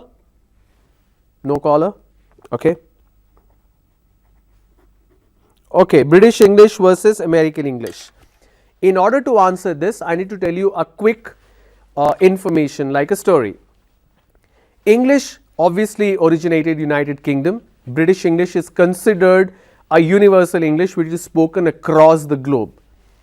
When America, when they were coming out of the colonial era, when they wanted to be the biggest superpower in the world, they told themselves that we want to be different from everything or everything, we want to be different from everybody else in the world. They wanted to create a unique identity for themselves. This is like hundreds of years ago. That's why the language took a big hit in terms of change. The biggest change was, now how many, I don't know how many of you know this, the illiteracy rate in United States is pretty high. Okay, there are close to 40% of people who are not educated, they are not literates. Speaking English is not literacy, that's a language. So you can't say that people are literate just because they speak English. One big philosophy of change in language in terms of American English was they will not use something which is of no use because it's waste of time and effort. That's why when you have a word which is photo, they drop the PH because it creates confusion. So they say photo. So PH become a fur. Say for example another word which is COLOUR. They were finding it difficult to pronounce. They said U has no function. So I will say COLOR. Another example, CENTRE, center. So they used to pronounce as center, center. It's not center, it's center. They changed the spelling, CENTER. So what do you see here? They are basically simplifying it. They like to live life in a very simple way. So they got rid of things which has redundancy, which is of no function. They got rid of that. Okay, we have a caller. So I'll continue with the answer. Yes, good evening. Good evening, sir. Yes sir, what's your question? Sir, in case of pronunciation, there are words with silent letters, sir. In case of pronunciation? Some words are with silent letters. Correct. How to find the silent letter in that word, sir? Sir, it's very easy, the silent letter. It's very easy to find. For that you need to refer to the pronunciation dictionary. And when you keep on using the words, when you keep on practicing, you will learn on your own. There is no rule to find which one is a silent letter. For that you need to understand the language and know the language. So when you open the dictionary, it will tell you which sound or which letter is supposed to be a silent one. Say for example, I have a word which is island. If you look at the dictionary, if you look at the pronunciation is I, L, A, N, D. Island. The letter S is there, but the S sound is not there. The sound S is missing even though the letter is there. So you need to, one, understand consonant and vowel sounds.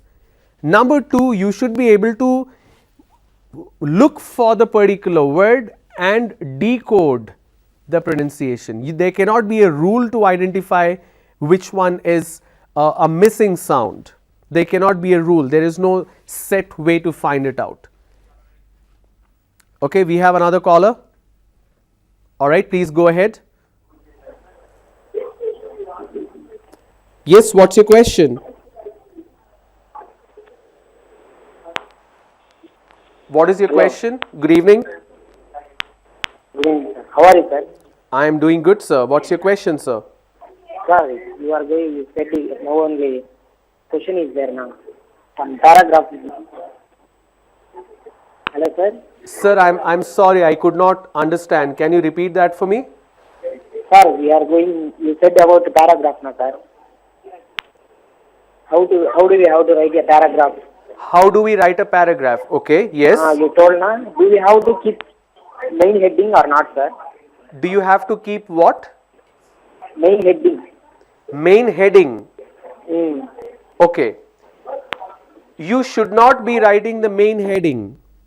The opening sentence will give the idea of what the paragraph is all about. So the main heading is nothing but the opening sentence. Heading basically means the topic itself. You don't have to write the topic. Okay? You don't have to write the topic. We will pause on the calls now for 5 minutes. After 5 minutes, we'll take a quick 5-minute break because the technicians want a break. Okay, we have a caller. We have one caller. Please go ahead. Hello, sir. Yes, ma'am, please go ahead. Sir, I have one doubt, sir. Yes. Sir, I want to know the difference between may I come in and shall I come in. Okay. When do we use the shall I come in and may I come in? Please add another term which is can I come in. So when do you use can I come in, may I come in and shall I come in? Yes, sir. Yes? Okay. Can is an ability. I request the camera person not to change the angle because I want to show something. Can is an ability. So this is the door and that is the main area. Can I come in? Yes, I can. My legs are working. I can just walk and go to the room. But when you go for an interview, you are not asking or you are not checking your ability. Can I open this bottle of water? The lid? Yes, I can. I just need to twist it and it will open. But should I do that now? No. May I do it now? Definitely no. So can is an ability, may is asking permission.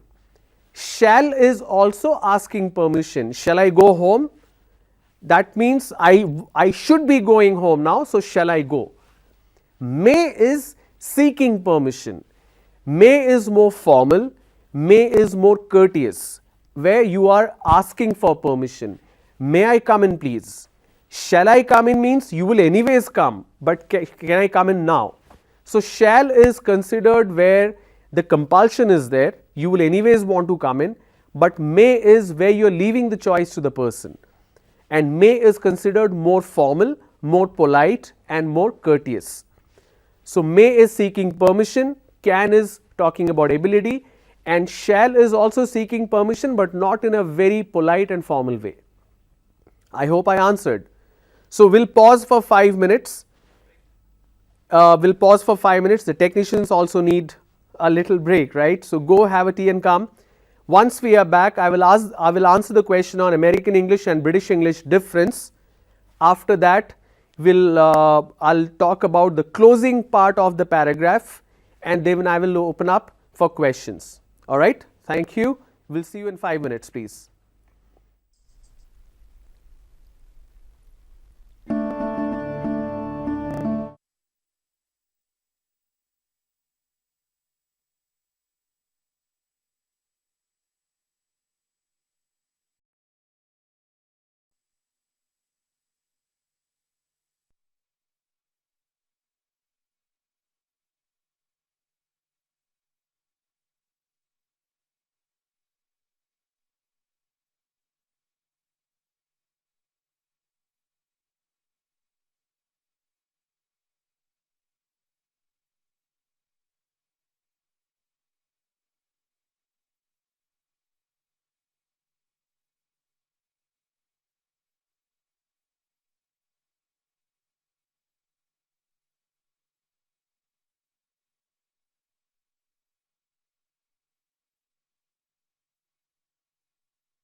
Welcome back everyone.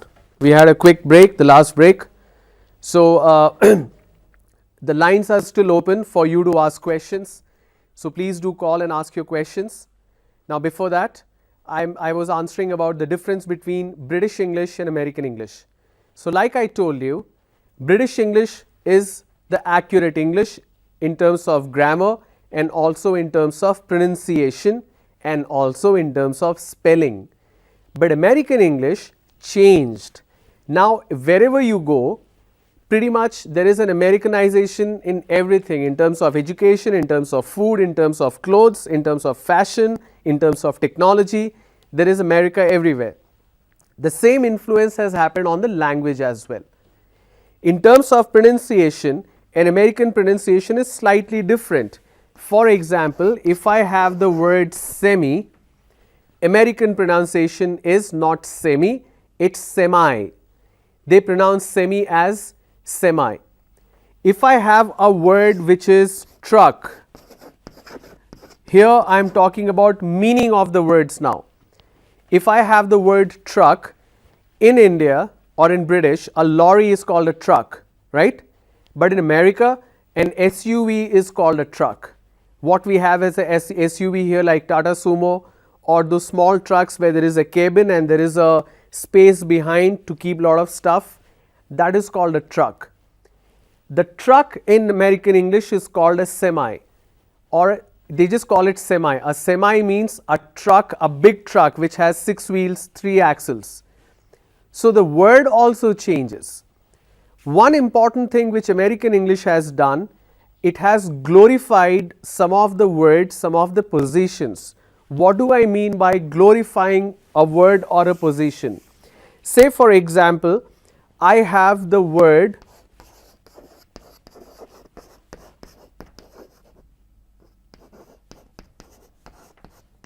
receptionist.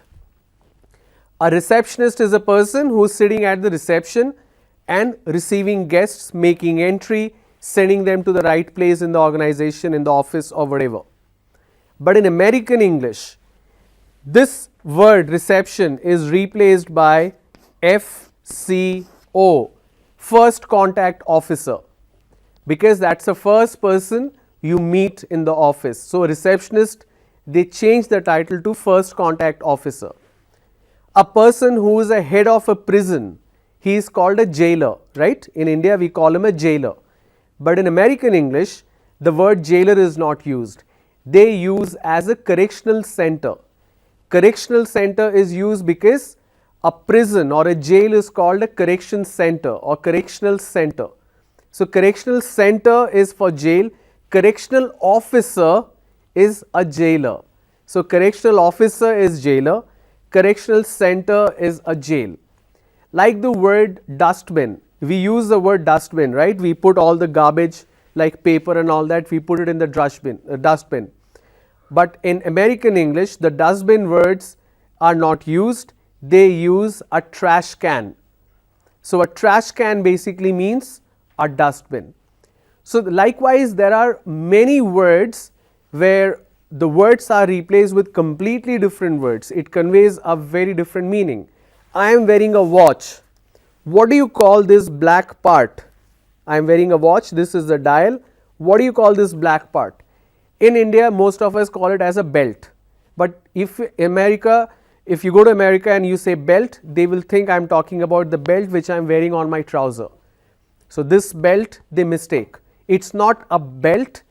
This is called a strap, S-T-R-A-P, a leather strap for my watch. So they don't call it as a belt. Like curd, C-U-R-D, curd is called as yogurt. Y-O-G-H-U-R-T, yogurt.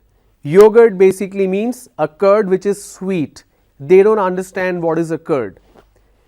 In terms of vegetables also, there are different names they have. Like a capsicum in American English is called a bell pepper. It's called a bell pepper because they get a green one, they get a red one, they get a yellow one. There are different kinds of capsicum they get. So they don't call it a capsicum, they call it a bell pepper. Like a lady's finger.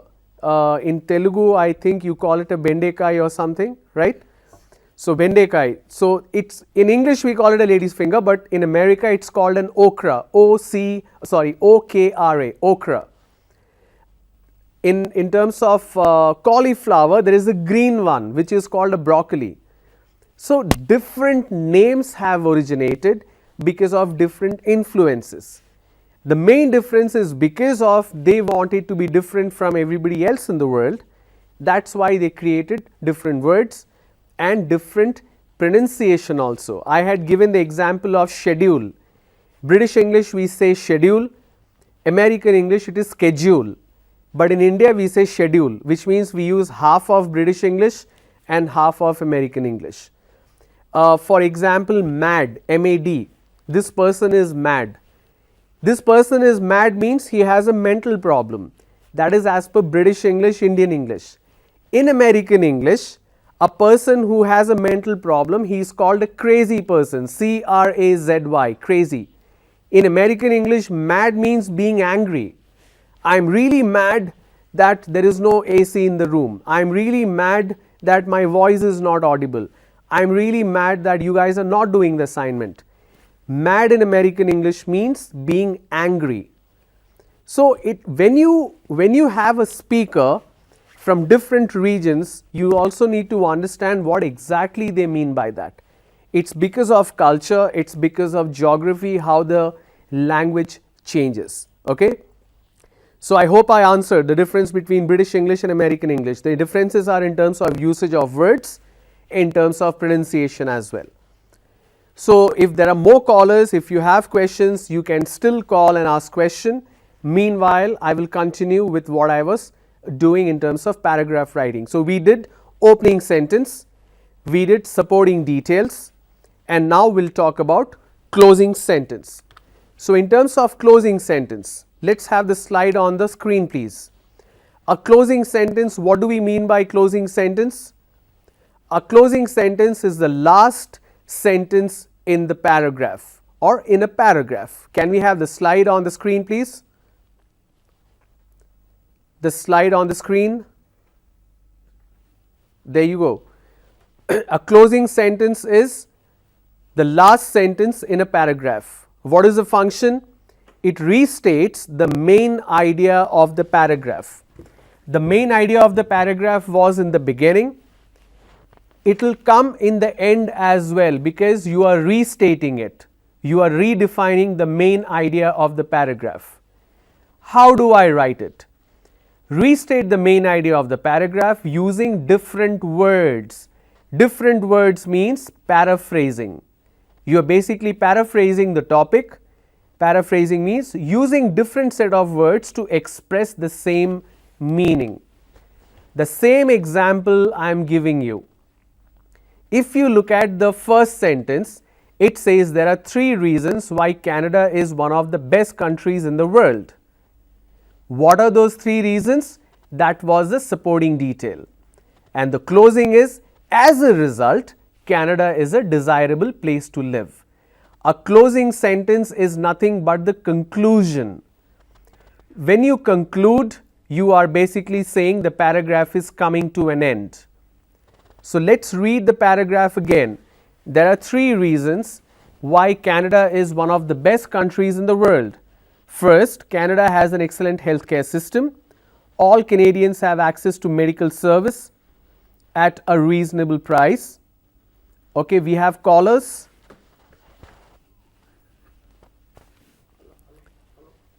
Hello. Yes, please ask your question.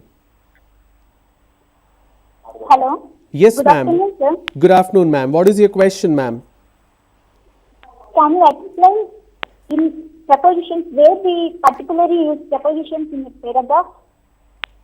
Ma'am, your voice is not clear. Can you speak a little slow and ask me the question? Can you explain about prepositions in which particular place in a paragraph we use preposition? Okay. Second question is where we use of, OFF of and a and. Where do we use OF of? Where do we use OFF of? And what is the next one? A and an. A and an. Okay, and what was your first question about preposition? Can you repeat that for me, Bhargavi? In which particular place we use preposition? Why we should use in that place only? Okay, all right. This is about the rules of preposition. What do we mean by the rules of preposition? Preposition means it defines the place. For example, I have this water bottle. Please keep the bottle on the table. So here my preposition is on. It's defining what is the object and where am I keeping it. Please keep the bottle on the table. So on is a preposition here. How will I decide where to use the preposition? Obviously, it will depend on the context, what exactly you want to convey. For example, you say, please go to the counter and pay the bill. Where do I go? Go to the counter, which means I am going to the counter. Here to becomes a preposition. Please meet me after 5 p.m. When do I meet? After 5 p.m. This after is a preposition because it's telling me the time. Please meet me near the entrance. This near is a preposition because entrance is a noun. So your preposition depends on the place and the time which you want to define. We have another caller. Once I take this caller, I will answer of, a and an. Yes, good afternoon. What's your question? Yes, sir. Hello? Yes, ma'am. Please ask your question. Yes, sir. How we can improve the vocabulary in between 15 days? Means as your advice. This is the question, sir. How to grow vocabulary in 15 days? Yes, sir. Means as your advice. Okay, all right. What is your name? Lakshmi. Lakshmi, sir. Okay, Lakshmi, are you a faculty or a student? Student, sir. Student. Okay, all right. Lakshmi, I will answer the previous question first, then I will come to your question. Okay. So, preposition in terms of and an, let me explain. Let me grab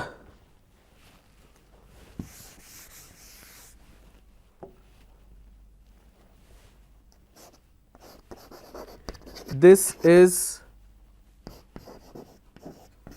the data of users. So I am here I am using of users. It denotes who the data belongs to.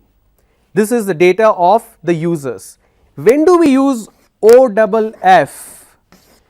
OFF is used in two contexts. Number one, OFF is used when I am switching something on or off. For example, please turn off the fan, please turn off the light. Off is an opposite of on.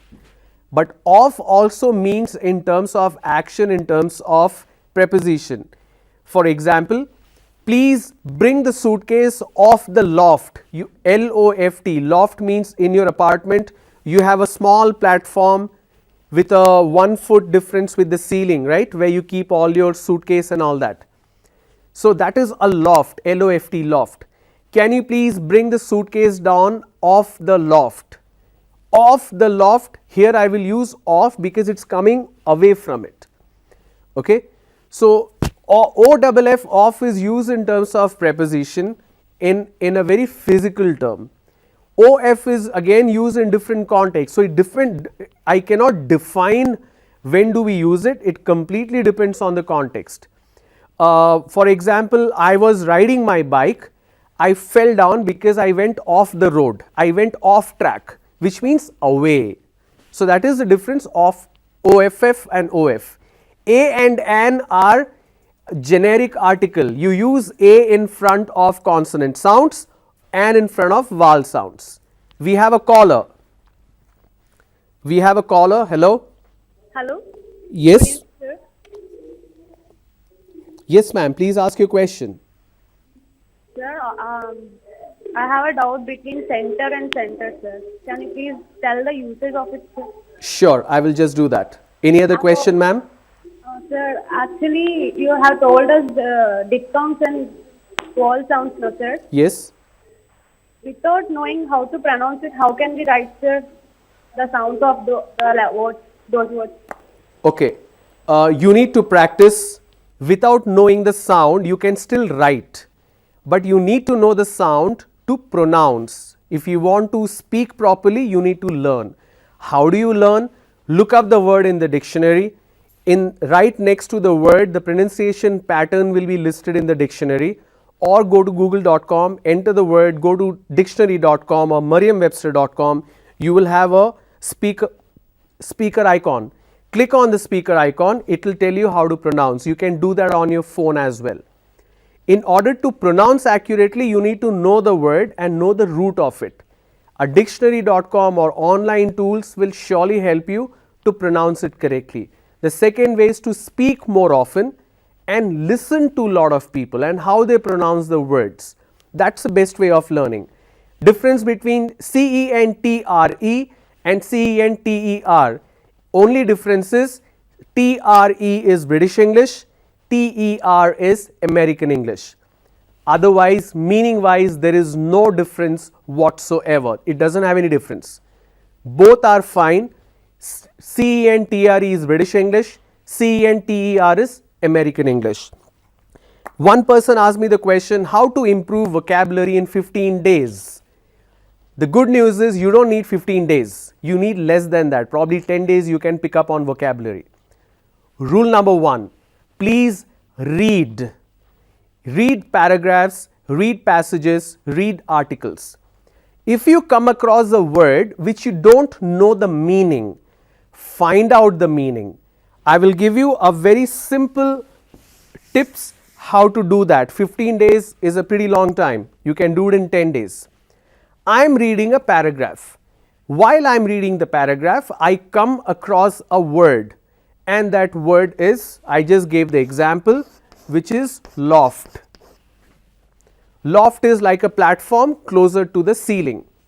Okay, like you have a room, you have chair, table, television, everything, and there is one small platform.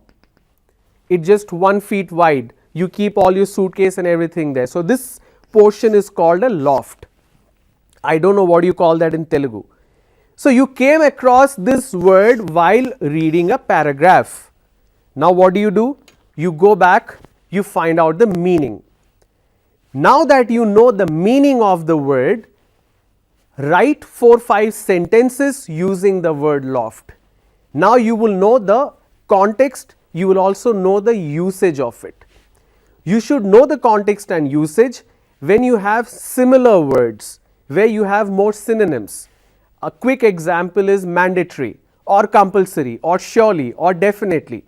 So when you have compulsory, you keep on using compulsory. So what are the other words and where can we use it? So you just found one word which is compulsory, but you learned 4 more words with compulsory, which is mandatory, sure, definitely. Now learn the usage of it, write 4-5 sentences. When you write, you will remember. Now comes the hardest part. You need to make use of these words. You need to speak to someone where you are using the words and putting that to practice. And the best way of learning vocabulary is, you are reading something, you just come across a word which is water. When you look at water, you can derive another word from water which is sea. From sea you can derive ocean. From ocean you can derive ship. From ship you can derive dock. From dock you can derive captain. So one prime word has given me so many words. These are very simple words. Likewise, pick some complex ones. Now just knowing the word is not enough. You also need to start applying these words. That's when you improve your vocabulary. A good communicator is a person who is able to communicate to any kind of people. When I'm speaking to you guys, when I'm training for students, the way I'm training is different.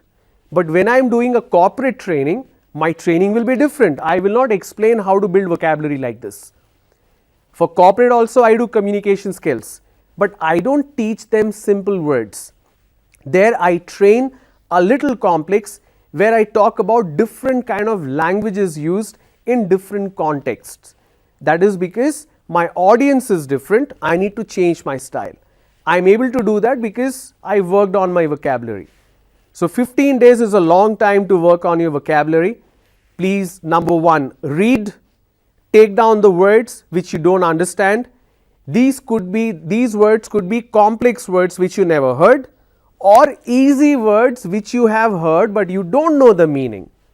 You have object around you but you don't know the word that you will use for it. I can find any, for example, let's see this. I have very little water here. I'm sure you can see it, right? I'm moving it, you can see it. If I pour more water till here, how would I express that in English? I can either say the glass is full, or I can say I have poured water till the brim of the glass. B-R-I-M, brim. What is brim? This particular part is called brim. So right now the water is only till here. If I keep pouring water till here, this area is called the brim. So I will say, please don't pour water till the brim of the glass, otherwise it will not fall, it will not fall, it will spill, it will come out. We have a caller.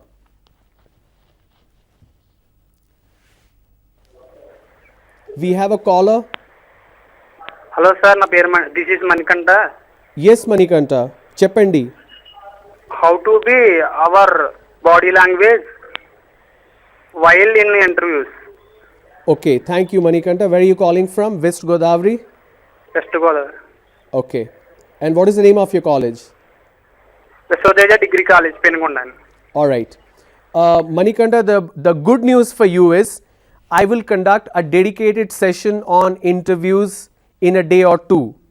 Before 10th of October, I will conduct a detailed session on interview which will also include your body language.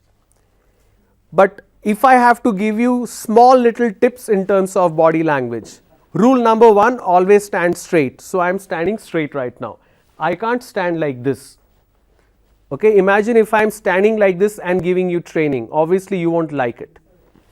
Number two, I am wearing a full sleeve shirt, which means I cannot roll up my sleeves. My button should be on. I shouldn't be rolling up my sleeves. I should not be wearing half sleeve shirt. If I am presenting, if I am training, any kind of program, I should not be wearing half sleeve shirt. The reason I should not wear half sleeve shirt in a professional environment is because my ankle, I'm so sorry, my elbow, see I made a mistake. Ankle is on your feet. My elbow should not be visible. So I cannot hold it, I cannot show my elbow. It's inappropriate. So in terms of body language, if this is a classroom, I cannot say, do you have a question? Do you have a question? Do you have a question? I can't use this finger. I need to use my hand. Do you have a question? Yes, you have a question. What's your name? I should not move my hand too much. I should move as per the context. So all this will be covered in the interview session when I cover interview session in detail. All right. So we have the caller, and this will be the last call for the day. Tomorrow, and this will be the last call. So tomorrow we'll continue with the paragraph writing and assignment. Yes, how are you? What's your name? Sir, my name is Rafi, sir. Already I was called. Okay. What's your question? Sir, could you tell please where and when do we use I, mine and me, sir? Where do you use mine, M-I-N-E, and where do you use me? Yes, sir, me and mine and I, sir. Me, my, I. I. Like I. Mine. Okay, I understood. I understood your question. Okay, sir, as well as good and well also, sir. Sorry? Good and well. Good and well. When do you Yes, use sir. good? When you use well. Yes, sir. Yes, sir. Okay, all right. Okay, sir. Good and well are pretty much same. Are you doing good? Are you doing well? I am doing good. I am doing well. Both are pretty much the same. There is not much of a difference. Me means just me. Please tell me. My means possession, ownership. This is my water bottle. This is my class. My means ownership. Me means I, myself. Where do you use I? Where do you use me? If something is involved towards me, for example, please tell me what I should do, or I can say I will do it. I will do it means now I am the first person. Me means you and me. It's coming towards me. Alright. So that's the difference. MINE is also possession. It's mine. So that's about it today. Tomorrow we'll continue with the paragraph and we'll accept more calls, and I hope these sessions are very, very helpful. So please do practice. Without practice it's not going to help you. So you got 5 topics today. Please write the paragraph. I will tell you how to submit your assignments to me. I will inform you tomorrow. So have a great day ahead. Tomorrow is Saturday. We do have session tomorrow. Day after is Sunday. Day after Sunday, day after tomorrow is Sunday, and even on Sunday we have the session. So we don't have a holiday. All right. Thank you so much. I will see you tomorrow.